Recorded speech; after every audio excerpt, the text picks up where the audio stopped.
Hello साथीहरु सबैजनालाई मेरो नमस्ते अनि स्वागत छ मेरो भिडियोमा। आशा छ हजुरहरु त सन्चै हुनुहुन्छ होला र म पनि एकदमै सन्चै नै छु। यहाँ देख्न सक्नुहुनेछ तिहार पनि आउँदैछ साथीहरु हैन।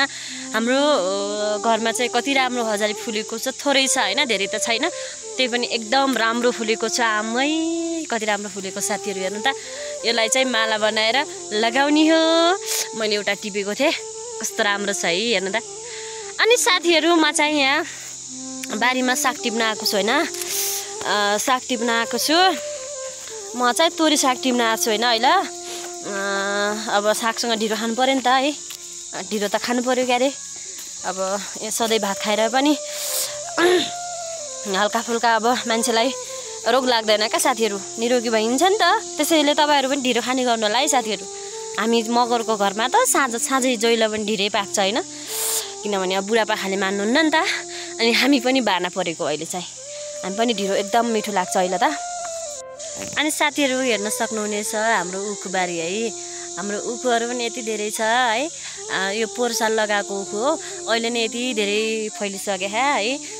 हामी यहाँ आएको कति वर्ष भयो है, हामी अब 4-5 वर्ष हुन लाग्यो। अनि उखुहरू एकदम राम्रो फैलिरह। यो 1 वर्षमा यति भए। अनि हाम्रो त्यहाँनिर हेर्नु कागतीहरू पनि यत्रो भइसक्यो के, एकैछिनमा बढ्दो रहेछ के। मलजल गर्ने भने चाहिँ यो बोट बिरुवाहरू एकदम छिटो फैलिदो रहेछ, बढ्दो रहेछ के साथीहरु। अनि हेर्न सक्नुहुनेछ यति पातलो छ क्या तोरी। यो सब मैले टिपेर खाइसकेँ साथीहरु। अब पछि गएर चाहिँ के खाने हो, मार्छन् मलाई त भनेर म भन्दिनँ के अरे। अब साग त खानु पर्यो है। एकदम पातलो बनाइसकेँ कि साथीहरु। साग भनेपछि त म हुरुक्कै हुने के हैन। एकदम मिठो लाग्छ के साग। फेरि अब ढिँडोसँग फेरि अरू मिठो हुँदैन कि मासु हुनु पर्यो हैन। मासु त एकमिसे खानलाई त पैसा पनि हुनु पर्यो नि त। ल है साथीहरु, म चाहिँ साग टिप्न सुरु गरिसकेँ है। यो सागलाई खाएर पातलो बनाइसकेँ, किनभने फुलिसक्न लागि क्या अब यो फुल्यो भने चाहिँ अब के खाने होला भन्ने सोचिरहेको छु मैले चाहिँ हैन। अनि अब यो फुलेपछि चाहिँ के खाने हो भन्ने सोचिरहेको छु। आफू चाहिँ साग लबर परियो के अरे। साग नहुन्जेल भातै छिर्दैन, ढिँडै छिर्दैन, रोटै छिर्दैनन्। यस्तै छ जिन्दगानी साथीहरु, जिन्दगानी यस्तै छ। हेर्नुस् कति राम्रो छ है, हेर्नु त नलाग्छ।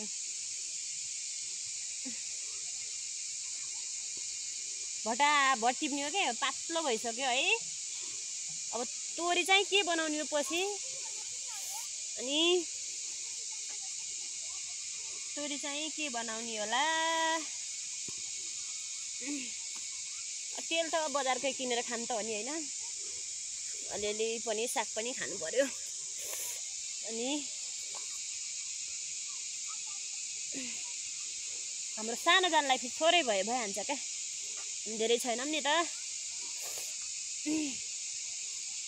4 जनाको परिवार छ, छोराछोरी अनि ससुराबा। 4 जनाको परिवारलाई थोरै भयो नि, पुग्छ नि। अब फुलिसक्यो है यो। भोलि अब 2-3 दिनमा त यो फुल्छ होला हो। यसलाई चाहिँ यसरी गराएर मैले भाँडो चाहिँ माथि छोडेको साथीहरु है।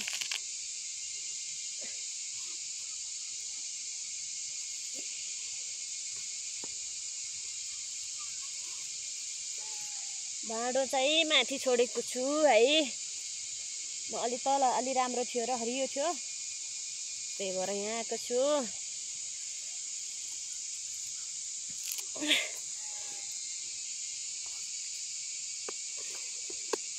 मेसैबाट उखेलेर खाने हो के।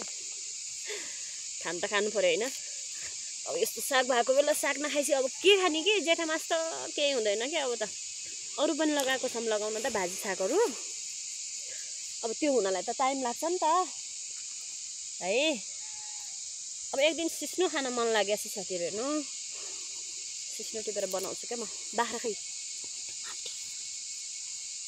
ए हेर्नु साथीहरु, यसको काम यो उखेलेर यत्रो उखेलेर हेर्नु